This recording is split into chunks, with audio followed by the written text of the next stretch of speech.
பாவம் ஒருத்தன் செஞ்சுட்டான்னா மூடன் பரியாசம் பண்ணுவான். ஆனா நீதிமான்களுக்குள்ளே தவறுகள் நடந்தாலும் அங்கே தயவு உண்டு. கைத்தட்டு.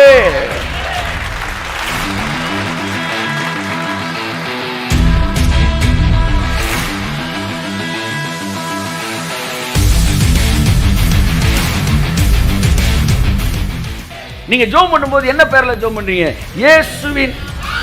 பிசாசை என்ன பேர்ல துரத்துறீங்க? வியாதி என்ன பேர்ல அதட்டுறீங்க? அப்ப எப்ப எல்லா நேரத்திலும் நீங்க ஒரு நாமத்துக்குள்ளதான் ஒளிஞ்சுக்கிறீங்க அப்படின்னா உங்களுக்கு தான் நீதிமான்.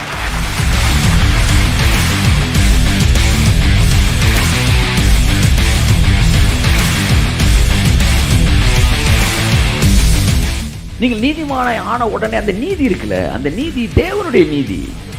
அதனால புரியுதா நான் சொல்றது உங்களுக்கு? இயேசு கிறிஸ்துவிட்ட ஒரு நீதி இருந்துச்சுல, அந்த நீதி தான் இப்போ உங்கள்கிட்ட கொடுத்துருக்கிறாரு.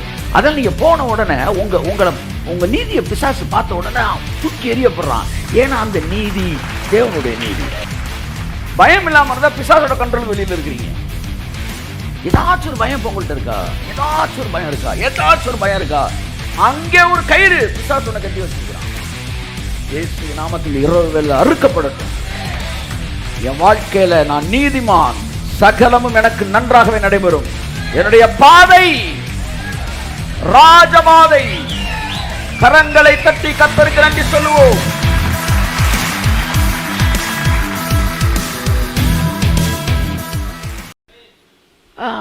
எனக்கு யாரோ செய்வினை வச்சிட்டாங்க, ஒன்றும் வைக்க முடியாது. ஆமா, செய்வினை எல்லாம் பொய்வினை ஆகிவிடும்.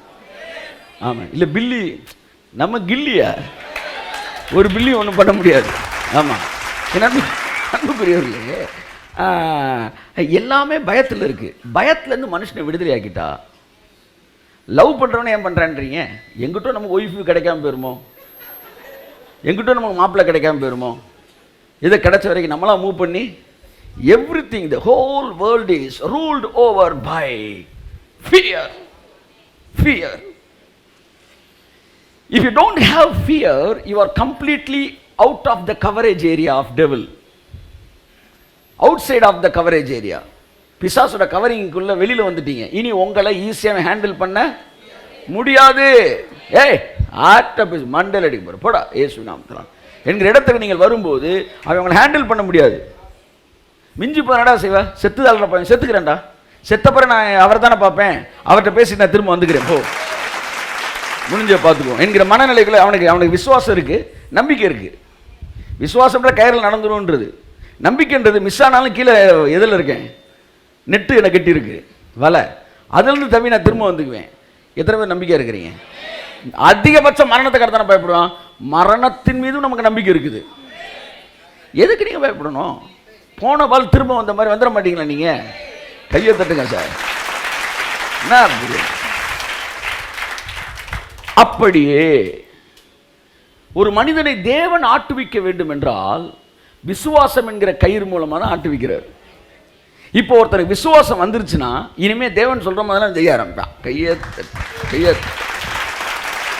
அப்ப விசுவாசம் என்ன வந்துருச்சு, நானும் தேவன் என்ன கயிறுல கட்டிட்டாரு. அப்ப கயிறுல கட்டிட்டாருன்னா இப்ப நான் அவர் கண்ட்ரோலுக்கு வந்துட்டேன். அவர் சொல்லுவார், நெயில் நதி அடி, அது ரத்தமா மாறும்னா, இப்ப கயிறு எனக்கு விசுவாசம் இருக்குன்னா என்ன அர்த்தம்? கயிறு கட்டிட்டாருன்னு அர்த்தம். நான் அடிப்பேன். நாளைக்கு காலையில் 6 மணிக்கு வாப்பா, எல்லாம் சரியாயிரும். என்ன சார் ஒரு தைரியமாக சொல்கிறீங்க? கயிறை கட்டியிருக்காரு. விசுவாசன்ற கயிறில் கட்டினோன்னா அவர் என்னெல்லாம் நினைக்கிறாரோ அதெல்லாம் பூமியில் என்னவோ செஞ்சுருவார். நீங்கள் கூட அந்த கயிறில் கட்டப்பட்டுட்டீங்கன்னா உங்கள் கரங்கள்லேருந்து அற்புதங்களும் அடையாளங்களும் இயற்கைக்கு அப்பாற்பட்ட காரியங்கள் நடக்கும்.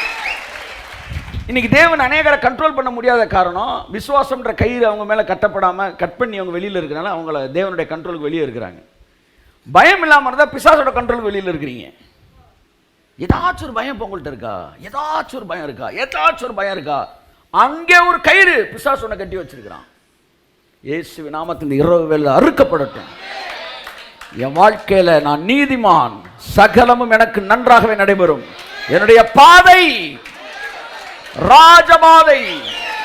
கரங்களை தட்டி கர்த்தருக்கு நன்றி சொல்லுவோம்.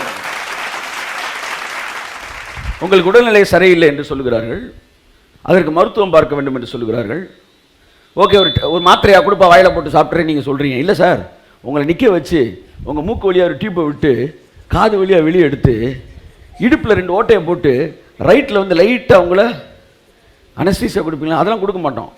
அப்படியே உறிஞ்சு வெளியே கொஞ்சம் கொஞ்சமாக ரத்தத்தை எடுப்போம். ஆனால் ஒரு 1.5 மணி நேரம் மரண வேதனையாக இருக்கும். ஆனால் நீங்கள் சரியாயிருவீங்க அப்படின்னு ஒரு ட்ரீட்மெண்ட் உங்கள்கிட்ட சொன்னால் உங்கள் வாய் சொல்லணும், நான் நீதிமான். நீ சொல்கிற ரூட்டும் மேலூர் வழியாக, கிராமத்து வழியாக, ஒத்தக்கடை வழியாக அப்படியே மெதுவாக திருச்சிக்கு வரும். ஆனால் எங்கள் ரூட்டு அந்த ரூட்டு இல்லை, எங்கள் பாதை ராஜபாதை. இந்த 1.5 மணி நேரம் கொடூரமான ட்ரீட்மெண்ட் வழியாக வருகிற சுகம் இந்த உலகத்தில் இருக்கிறவனுக்கு பாதை. இந்த ட்ரீட்மெண்ட்டே இல்லாத ராஜபாதை, உட்கார்ந்து இருக்கிற இடத்துல வாங்க வேண்டிய சுகம், அது என்னுடைய சுகம். Amen. So what I come to say, என் பாதை ராஜபாதை.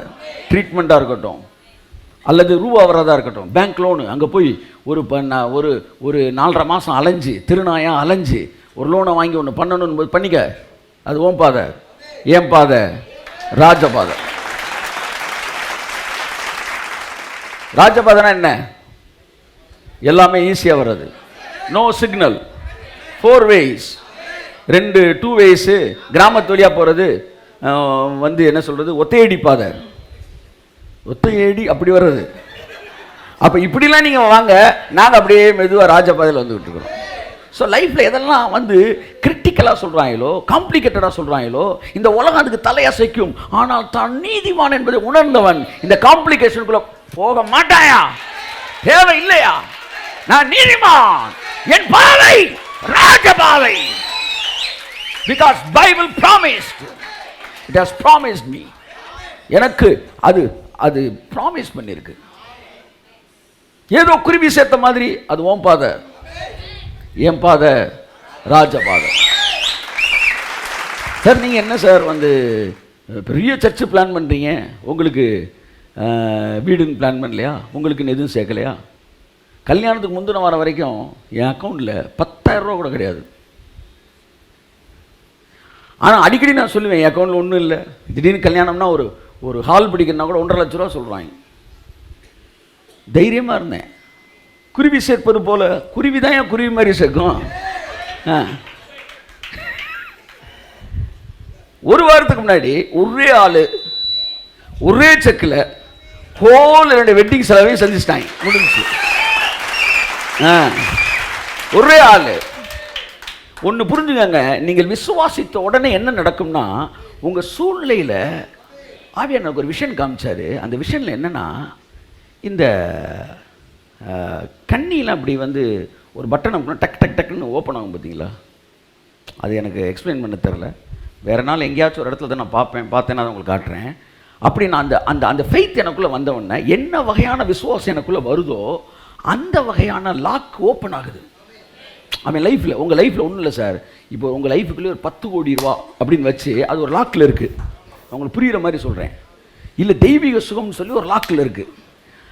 இப்போ உங்களுக்கு தேவையான ஒரு விஷயம் இருக்குது பார்த்தீங்களா, அந்த ஆசீர்வாதமே ஒரு லாக், ஒரு இதுக்குள்ளே வச்சு இப்படி மூடி வச்சிருக்கிறாரு. உன் பக்கத்தில் தான் இருக்குது, நீ மேலே பார்த்தா தெரியவே தெரியாது. உனக்குள்ள அந்த வேர்ட் ஆஃப் காடோ இல்லை வார்த்தை கேட்கும்போது விசுவாசம் வந்து எனக்கு இது நடக்கும் அப்படின்ற பற்றியா, அப்போ இந்த லாக்கு சடக்குன்னு திறக்குது. பக்கத்துலேயே இருந்துச்சு, டபக்குன்னு திறக்குது, திறந்தது வெளியே வருது. அப்போ கர்த்தர் சொல்ல, எப்பெல்லாம் நீ விசுவாசிக்கிறியோ உன்னை சுற்றி 20-30 இது அங்கங்கே இருக்கு, சட்டு சட்டு சட்டு சட்டு சட்டு சட்டு சட்டு திறக்குது. திறந்தவொன்னே அப்படியே அந்த அட்மாஸ்பியரு அந்த ஃபெய்த்துக்கு ஏற்ற மாதிரி மாறுது. இதுதான் ஆவி மண்டலத்தில் நடக்குது. அதனால தான் அவன் வாழ்க்கை அவன் நினைக்கிற மாதிரி இருக்கு, உன் வாழ்க்கை நீ நினைக்கிற மாதிரி இருக்கு. போனார்களா போகவில்லையா கானானுக்கு?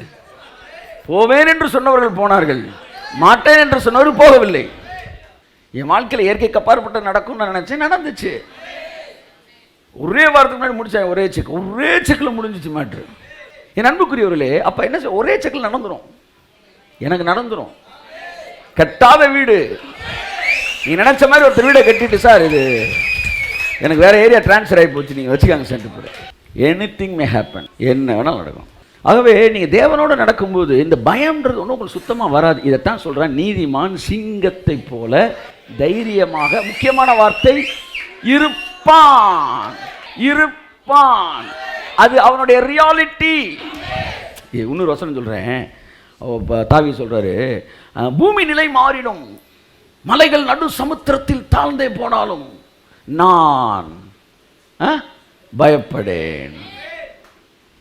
இது எப்படி சொல்லியிருக்காருன்னு நினைக்கிறீங்க? நான் பயப்படேன். விசுவாச அறிக்கை வச்சு நீங்கள் பேசிக்கிட்டீங்க இப்படி, பயப்படேன் நான் பயப்படேன். நீ பயப்படல, நீ பயந்துட்டு தான் இருக்கிற. அவன் சொல்கிறப்ப சாரி சார் இன்னொன்று சொல்லுவான், என் இருதயம் பயப்படாதுன்னே சொல்கிறான். நான் பயப்படேன்னா கூட விடுங்க, நான் கண்ட்ரோல் பண்ணுறேன்னு நினச்சிக்கலாம். என் இருதயம் பயப்படுறா, பயப்படுறா, கொஞ்சம் பயப்படும், பயம் வரமாட்டேன்னு சார் வரமாட்டேன்னு சார். என் இருதயம் சாரி அவன் சொன்னால் கேட்க மாட்டேன்றான். சில அடங்காத பிள்ளைகளை வளர்த்துருப்பாங்க பாருங்க, அது அடங்கவே அடங்காது. அது நம்ம ஏதாவது சொன்னோம்னா செய்யவும் செய்யாது.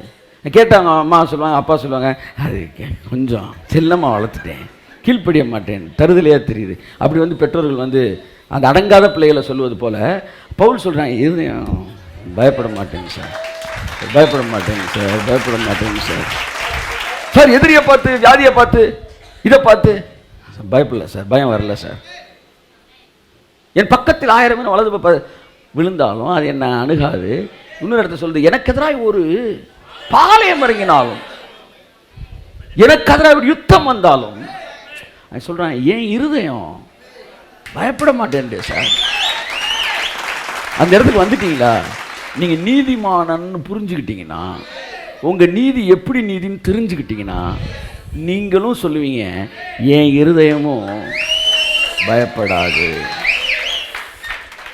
8 வயசுல செத்துருவார்னு சொன்னேன் ஹேகின. 13 வயசு வரைக்கும் வந்து 13 வயசுல செத்துருவாருன்னாங்க. அதை தாண்டிட்டாரு. 20 வயசு வந்துருச்சு. 20 வயசுல பிரசங்கம் பண்றாரு, என்னை 8 வயசுல செத்துருவேன்னாங்க. நான் இன்னைக்கு வரை உயிரோடு இருக்கிறேன். 16 வயசுல செத்துருவேன், 13 வயசுல கூட எதிர்பார்த்தாங்க. நிறைய அதுக்கு எதிரான சம்பவங்கள்லாம், சிம்டம்ஸ்லாம் வந்துச்சு என் பாடியில். ஆனால் கர்த்தர் சொன்னால், நீ நீடித்து நல்லா இருப்பாருன்னு. நான் சொல்கிறேன், 20 வயசு ஆச்சு, நான் சாகலை. நான் உங்களுக்கு சொல்கிறேன், 30 வயசு எனக்கு ஆகும், நான் சாக மாட்டேன். 40 வயசு எனக்கு ஆகும், நான் சாக மாட்டேன். 50 வயசு எனக்கு ஆகும், நான் சாக மாட்டேன். கவனிங்க, 60 வயசு எனக்கு ஆகும், நான் சாக மாட்டேன். 70 வயசு எனக்கு ஆகும், நான் சாக மாட்டேன். 80 வயசு ஆனாலும் நான் சாக மாட்டேன். கர்த்தர் என்னை நீடித்த நாட்களால் நான் போதும் சொல்ற வரைக்கும் என்னை திருப்தி ஆக்குவார். சிங்கம் மாதிரி பேசுறாராம் 20 வயசுல. அந்த வீடியோவை எடுத்து ஹேகினுடைய 80வது வயசு பிறந்த நாளில் போட்டு விடுறாங்களாம். அப்படி கும்முன்னு உட்காந்து பார்க்குறாரு. ஐயா சார், விசில கொடுக்க. உங்களை சுற்றி கோடிக்கணக்கான ஆசீர்வாதம் இருக்கு. உங்களை சுற்றி வந்து நல்ல ஆரோக்கியம் இருக்கு. உங்க பிள்ளைகளின் ஆரோக்கியம் இருக்கு, குடும்பத்தின் ஆரோக்கியம் இருக்கு. வாய்களை திறந்து நீங்கள் பேசும்போது அந்த லாக் ஓப்பன் ஆகி அந்த ஆசீர்வாதம், ஆரோக்கியம் வெளிவருகிறது. நன்மையான தேவனுடைய மகளே, வாயை திறந்து பேசுங்க நன்மையான வேலை. அப்ப அவன் சொல்றான், நான் மரண இருளின் பள்ளத்தாக்கில் நடந்தாலும். அந்த பயப்படேன்றதுக்கு அர்த்தம் தெரியுதா? உங்க மைண்ட்ல வேற படம் இருக்கு. நான் பயப்படேன், ஆமென், கர்த்தர் என்னோடு கூட. என்ன வந்து அந்த பழைய தமிழ் படத்தில் அந்த பேய் படம் பார்த்த உடனே அந்த பேய் இப்போ விரட்டுன்னு தெரிஞ்சு திரும்ப அந்த பொண்ணு எங்கே தான் போகும்? காட்டுக்குள்ளே தான் போகும். அது காட்டுக்குள்ளே தான் போகும். திரும்பவும் வந்து எங்கடா பேய் இருக்குன்னு தேடி போகும். ஒழுங்காக வீட்டுக்குள்ள லைட்டை போட்டு ஃபேனை போட்டு தூங்கலாம், மெதுவாக ஜன்னலை திறந்து பார்க்குறது. ஏன்னா அதானே பேய் படம். அந்த மாதிரி பயப்படேன்னு சொல்லி நீங்கள் நினச்சிங்களா? எல்லாம் கிடையாது. அவன் சொல்கிறான், மரண இருள். அச்சா, பயங்கரமானது சார் அந்த வார்த்தை. சாதாரண வார்த்தை இல்லை சார். கர்த்தர் என் மேய்ப்பராக இருக்கிறாரா? கர்த்தர் என் மேய்ப்பராக இருக்கிறார். நான் மரண இருளின் பள்ளத்தாக்கில் நடந்தாலும் பொல்லாப்புக்கு பயப்படேன். இதெல்லாம் அடி வயிற்றுல இருந்து வர்ற வார்த்தை. அதெல்லாம் அவர் கூட நடந்தவனுக்கு, நீதிமானுக்கு வருகிற தைரியம். மரண இருள்னா மூச்சு இழுத்துக்கிட்டு இருக்கு, சாக போறான், நான் எந்திரிப்பேன்டா, அப்ப நான் வருவேன். ஆமென். மரண இருளின் பள்ளத்தாக்கில். என்ன இது விளையாட்டா வசனம்? இங்க வந்த வசனத்தை படிக்கிற, அங்க போனா ரிப்போர்ட்டை பார்க்கிறது. இதுக்கா தேவன் நம்மளை வச்சாரு? Whose report will you believe? I shall believe the reports of the Lord. இவ்வளவு பேசுறாரு சார், அப்புறம் ஒரு பெரிய நீதிமானா இருப்பார் போல. ஆமா நீதிமான் தான், முழங்காலே நிற்பார் போல. அங்கதான் நீ தப்பு பண்ற. ஏன்னா நீதிமான் யாருன்னு உனக்கு தெரியல. கையை தட்டுங்க. நீதிமான் யார் என்பதை உங்களுக்கு நான் வாசித்து உள்ளே கடந்து செல்ல விரும்புகிறேன். இதை கண்டுபிடிச்சிட்டீங்கன்னா உங்களுக்கு தைரியம் வந்துடும். ஆதியாகமம் 6ஆம் அதிகாரம் 6-9 வாசிங்க. நோவாவின் வம்ச வரலாறு. நோவாவின் வம்ச வரலாறு. எல்லாம் சொல்லுங்க. என்ன பார்த்து சொல்லுங்க. வம்ச வரலாறுன்றது முக்கியமான வார்த்தை. ஏன்னா அடுத்த வசனத்துல நீதிமான்ற வார்த்தை வருது. வாசிங்க. நோவா தன் காலத்தில் இருந்தவர்களுக்குள்ளே நீதிமானும் உத்தமனுமாயிருந்தான். நோவா தேவனோடு சஞ்சரித்து கொண்டிருந்தான். கரங்களை தட்டி கர்த்தருக்கு நன்றி சொல்லுவோம். நோவா, கிருபை என்கிற வார்த்தை முதலாவது இங்கே வருகிறது. நோவா நீதிமானாயிருந்தான். நீங்க நீதிமான் என்ன நினைச்சிட்டீங்க? நீதிமான டிவி பார்க்க ஒரு 10 ஐட்டம் வச்சிருப்பான். டிவி ஒரு காலத்தை பொடி போடுவது, சுருட்டு குடிப்பதுனா இப்ப சுருட்டே விற்கிறது இல்லை. அதனால பாவத்துக்கு டெஃபினிஷனை மாத்திட்டாங்க. கையத்தட்டு. 1960 பொடி போடுவது, போயில போடுவது, பீடி குடிப்பது, சொக்கலால் தாப்பி, சொக்கலால் பீடி, இவைகள் போடுகிறவர்கள் ராப்போஜனத்துக்கு கடந்து வராதிருப்பீர்களாக. இன்னைக்கே சொல்ல மாட்டேன்றாங்க. பாவத்துக்கு டெஃபினிஷனு மாறிடுச்சு. நீ மாத்திக்கிட்டே இரு. ஆனா பைபிள் ஒரே டெஃபினிஷன் தான் பாவத்துக்கு தருது. நீதிமான்னு நீ கொடுக்குற டெஃபினிஷனும் தப்பு. வசனத்தை இங்க எடுக்கிற அர்த்தத்தை மட்டும் ஏண்டா சொந்தமா தர? அர்த்தத்தை இங்கே எடு. ஆமென், ஆமென். கர்த்தருக்கு பயப்படுதலே ஞானத்தின் ஆரம்பம். இது வசனம். அப்ப பயப்படுறதுனா என்ன? கையை இப்படி கட்டுறதா, இல்ல இப்படி கட்டுறதா, இல்ல எப்படி இருந்த பயம்? இந்த பயம்ன்ற வசனத்தை எடுத்துட்டு அவன் பிரசங்கம் பண்ண ஆரம்பிச்சிடறான். கர்த்தர் பயப்படும் தம்பி, ரொம்ப நடுக்கத்தோடு. சார் வசனத்தை எடுத்தீங்க, விளக்கத்தை பைபிள் இருந்தே கொடுங்க. கர்த்தருக்கு பயப்படுதலே ஞானத்தின் ஆரம்பம். அப்ப கர்த்தருக்கு பயப்படுதல்னா என்ன? கையை முன்னாடி கட்டுற பின்னாடி கட்டுறதா? தீமையை வெறுப்பதே கர்த்தருக்கு பயப்படும் பயம். ஆமென். பயம்னா என்ன? டெஃபினிஷன் பைபிள்ல இருந்து எடுத்து கொடு. நீதிமான்ங்கிற வார்த்தை ஆழமான அர்த்தம் உடையது. அதை புரிஞ்சுக்கிட்டீங்கன்னா உங்க எல்லாருக்கும் இந்த வார்த்தை கேட்டிருக்க அத்தனை பேர் சொல்லுவீங்க, அத்தனை பேரும் புரிஞ்சுக்குவீங்க நீங்க ஒரு நீதிமான் என்பது. நீதிமான் தன் காலத்தில் வாழ்ந்தவர்களுக்குள்ளே நோவா நீதிமானாய் இருந்தான் என்கிற வார்த்தையோட ஹீப்ரு பைபிளோட அந்த அந்த ஒரு அதுக்கான அர்த்தம் எப்படி வருதுன்னா, அந்த காலத்தில் வாழ்ந்தவர்களே நோவா மட்டும்தான் தேவனுடைய வித்தா இருந்தான். கை தட்டுங்க ஒரு தடவை அவருக்கு. எல்லாம் சொல்லுங்க. நீதிமான்னா வித்து, வித்து, கைய தட்டு. அதனாலதான் சொல்றாரு வம்ச வரலாறு. என்ன வம்ச வரலாறு? ஆதாம் தேவனுடைய பிள்ளை. ஆதாமுக்கு அப்புறம் என்ன நடக்குது? கர்த்தர் சொல்றாரு ஆதாம் பாவத்தில் விழுந்தாலும் அவன் இன்னும் தேவனுடைய வித்தா தான் இருக்கிறான். இப்போ அவன் என்ன சொல்றாரு கர்த்தர் ஸ்திரீக்கும் உனக்கும் பகை உண்டாக்குவேன், உன் வித்துக்கும். Come on come on. அப்ப பிசாசுக்கு வித்து இருக்கு இருக்கு. அப்ப பிசாசோட வித்து தான் துன்மார்க்கன் சொல்றாரு. உன் வித்துக்கும் அவள் வித்துக்கும். அவ பாவத்தில் விழுந்திருந்தாலும் அவளோட வித்து, நீதிமானின் வித்து, பகை உண்டாக்குவேன். அந்த வித்து யாரு? இயேசு சொல்றாரு. அந்த பிளட் லைனை சொல்றாரு. அப்ப அவர் உன் தலையை நசுக்குவார். இப்ப நீங்க தேவனுடைய வித்து உன் பிசாசு, ஏதாவது ஏவாள் வித்து ஏவாள் வித்துன்னு படிச்சீங்களே, ஆனா சாத்தானின் வித்துன்னு ஒண்ணு இந்த பூமியில இருக்குன்றத நீங்க படிச்சீங்களா? அப்ப பிசாசு என்ன செஞ்சான்? ஸ்திரீயின் வித்துன்னு ஒண்ணு யார நினைச்சிட்டான் தெரியுமா? ஆபேல நினைச்சிட்டான். ஆகா, இவன் தான் நம்ம தலையை நசுக்க போறான் போல அப்படின்னு சொல்லி ஆபேல கொண்டான். ஆனா அவரும் ரொம்ப தெளிவா இருந்தாரு. அடுத்து காயின் பிசாசின் வித்தாக தான் வருகிறான். அப்புறம் எப்படி பிசாசு உருவானா? அப்படி இது காயின் எப்படி உருவானான்? அதுக்கப்புறம் சேத்துன்னு ஒருத்தன் பிறகுறான். அவன் தான் தேவன். அன்று முதல் மனிதர்கள் தேவனை தொழுது கொள்ள ஆரம்பித்தால் தேவனுடைய சந்ததி உருவாகுது, இந்த வித்து. இப்போ பிசாசு முடிவு வரான், என்னடா ஒன்றும் பரலோகம் வழக்கம் போல தான் போயிட்டுருக்கு, பெரியவரை காலி பண்ண பிறகும் திருவிழா நல்லா தான் நடந்துக்கிட்டு இருக்கு அப்படின்னு பிசாசு பார்க்குறான். ஆவேலை கொண்ட பிறகு திருவிழா ஒழுங்காக தானே போயிட்டுருக்கு. அப்போ ஆவேலு வித்து இல்லை, வேற யாரோ வித்து இனிமேல் தான் பிறக்க போகிறாங்க. அப்போ என்ன செய்யணும், இந்த வித்தவே கரப்ட் பண்ணிடுவோம். நம்ம அந்த வித்தை இந்த வித்தை என்ன செஞ்சிடணும், கலந்துட்டா எப்படி சொல்ல வந்து ஓநாயையும் நாயையும் மிக்ஸ் ஆன உடனே வந்து அல்சேஷன் வர மாதிரி இப்படி பிசாசு தன்னுடைய வித்தை உள்ள கலக்க பார்த்து கலக்கிக்கிட்டே தான் இருந்தான். அதனால கர்த்தர் பழைய ஏற்பாட்டில் சொல்லிக்கிட்டே இருந்தார், நீ வந்து புறஜாதிகளோடு பெண்ணு கொடுக்காத, அவங்களோட கலக்காத. எதுக்காக, மாமியார் மருமக சண்டை வரும், அது இல்லை, அது நீ உள்ளே முடிச்சாலும் வரும். ஏன் முடிக்காதன்னாருன்னா, என் வித்துக்கு ஒரு பிளட் லைன் தேவை, அது சுத்தமான வித்தா இருக்கணும், அந்த சந்ததியில தான் ஏன் புள்ள பிறக்கணும், அதனால நீ வித்தை கரெக்ட் பண்ணிடாதன்னாரு. ஆனால் எல்லாம் கரெக்ட் ஆகிட்டே இருந்தாங்க. அதனால் கர்த்தர் பார்த்தாரு, பூமி முழுவதும் எல்லாம் கரெக்ட் ஆயிடுச்சு. பெலிஸ்தியர், அதாவது தேவபுத்திரர்கள் அது வருது, மனுஷகுமாரத்திகள் சௌந்தரியம் உள்ளவர்கள் என்று கண்டு ரெண்டு வித்தும் இணையும் போது கரெக்ட் ஆயிடுச்சு. தேவகுமாரர்கள்னா அங்கே இருக்கிறவன் இல்லை, தேவனுடைய வித்து.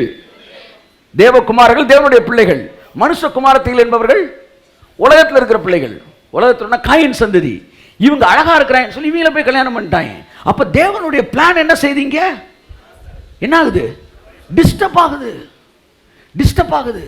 இவன் தேவகுமாரன் மூலமா என் சந்ததியை கொண்டு வரலான்னு பார்த்தா தேவகுமாரன் ஃபுல்லா அங்கனுக்குள்ள இருக்கிற. அப்ப எல்லாம் சுத்தி முத்தி பார்க்கறாரு, எல்லாம் கரெக்ட் ஆயிருச்சு. அங்கனுக்குள்ள பார்த்தா ஒரே ஒருத்தன் மட்டும் தேவனுடைய வித்தா இருக்கிறான். கையை தட்டுங்க சார். தன் காலத்தில் இருந்தவர்களுக்குள்ளே நீதி நோவா தேவனுடைய வித்தா இருந்தான். கையை தட்டுங்க. அப்ப நீதிமான் என்கிற வார்த்தைக்கு அங்கே வருகிற எபிரேய அர்த்தம் தன்னுடைய வித்து. சரி, நீதிமான் என்ன அர்த்தம், வித்து, பிள்ளைன்னு அர்த்தம். ரிவர்ஸ்ல வா. அப்ப பிள்ளைன்னா என்ன அர்த்தம், அப்படியே எந்திரிச்சு போற வல்ல ஒரு டீயை குடிச்சிட்டு வீட்டுல போய் கும்முன்னு தூக்கத்தை போடு, அவ்வளவுதான் மெசேஜ். நீதிமான்னா பிள்ளைன்னு அர்த்தம்யா.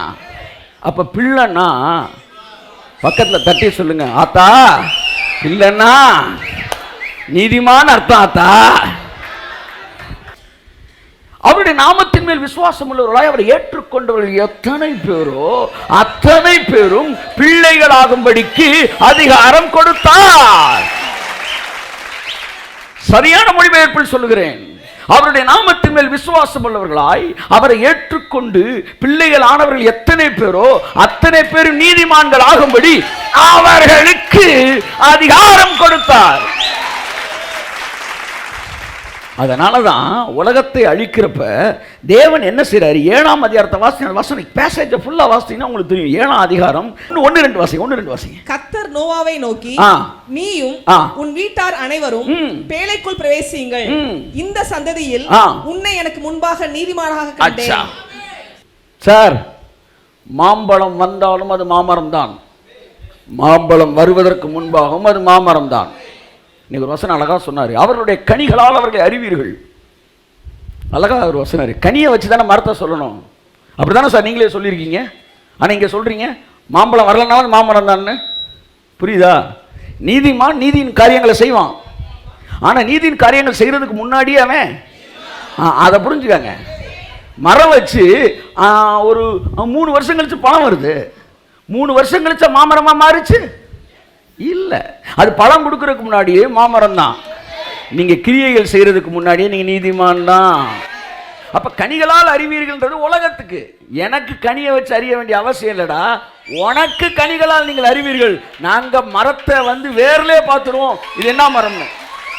ஆமே, நீங்க நீதிமான். அப்ப நோவா பார்த்து சொல்றாரு, நோவாவே இந்த சந்ததியில் உன்னை எனக்கு முன்பாக நீதிமானாக கண்டேன். நீதிமான் சொன்ன அடுத்த வசனத்துல சொல்றாரு, பூமியின் மீதெங்கும் வித்தை உயிரோடு காக்கும்படி. கைய நல்லா தட்டுங்க. டே, நீ நீதிமான்றா, நீ என் வித்துடா, அதனால வித்தையெல்லாம் உயிரோட என் வித்தை நான் காப்பாத்தணும்டா. கையை தட்டுங்க சார். நீ ஏன் வித்துடா, நீ ஏன் வித்துடா. இப்ப தேவன் நோவா பேழையை செஞ்சது காரணம் என்னன்னா, தன்னுடைய வித்தை அவர் காப்பாற்றுவதற்காக. அப்ப நீதிமான் அவனை சொன்ன உடனே வித்துன்னு பேசுறாரு. அப்ப என்னன்னா, நான் சிம்பிளா சொல்றேன், ஏற்றுக்கொள்ள மனதா இருக்கிறது ஏற்றுக்கொள்ளலாம், கேட்க காதுள்ளவன் கேட்க கடவன். உங்க அப்பாவுக்கு நீங்க பிள்ளையா இருக்கிறீங்க, நீங்க சிகரெட் குடிச்சிட்டீங்க, உங்க அப்பா சிகரெட்டே குடிக்காது, நீங்க குடிச்சிட்டீங்க, இப்பவும் நீங்க யாரு பிள்ளை தான். நீங்க குடிங்க நான் சொல்லல, புரிஞ்சுக்காங்க. நீங்க ஊருப்பட்ட பிரச்சனைகளுக்குள்ள போறீங்க சார். உங்கள் சாதாரண குற்ற உணர்வில் இந்த உலகத்தை நீங்கள் ஜெயிக்க முடியாது. இன்னைக்கு சொல்லி கொடுத்த பார் வசனம், நீ நீதிமான்னு, அதுதான் அந்த நேரத்தில் உனக்கு வந்து நிற்கும். பயப்படாதடா மகனே, நான் இருக்கேன்டா, நீ வித்துடா. பிரச்சனை நேரங்களில் எந்த பிரசங்கம் உனக்கு உதவி செய்கிறதோ அவனே தேவனுடைய மனுஷன் என்று நான் சொல்லுகிறேன். முதல் நீதிமானுக்குரிய ஆசீர்வாதங்களை பேசும்போது உன்னை நீங்க நல்லா தெரிஞ்சுக்கணும். நீதிமான் யாரு? வித்தை உயிரோடு காக்கும் பொருட்டு தேவன் அந்த பேழையை உருவாக்கினார். அப்ப எல்லா வித்தையும் காப்பாற்றும் போது தன்னுடைய வித்தையும் காப்பாத்துறாரு. சிங்க வித்தை காப்பாற்ற சிங்கக்குட்டி வந்து எல்லாத்தையும், சிங்கக்குட்டியை எல்லாம் உள்ள வைக்கும்போது தங்கக்குட்டியை என்ன செய்றாரு? உள்ள வைக்கிறார். அப்பா நீ என் பிள்ளைடா, அதாவது நீ என் வித்துடா, ஓ மூலமா தாண்டா இயேசு பிறக்க போறாரு.